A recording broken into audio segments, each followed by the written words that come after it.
You ask Tiger to calculate. This deals with linear inequalities with one unknown. The final result is r equal or smaller than -2. Let's solve it step by step. Group all constants on the right side of the inequality. Subtract 8 from both sides.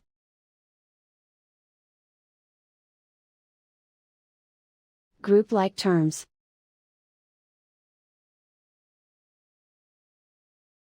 Simplify the arithmetic.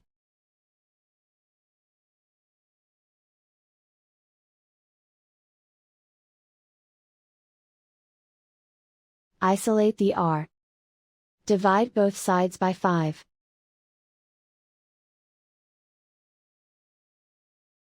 Simplify the fraction.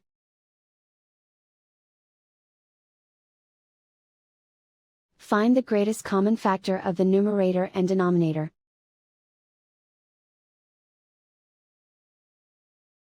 Factor out and cancel the greatest common factor.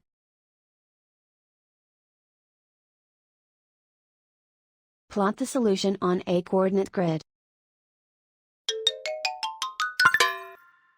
And so the final result is r equal or smaller than -2.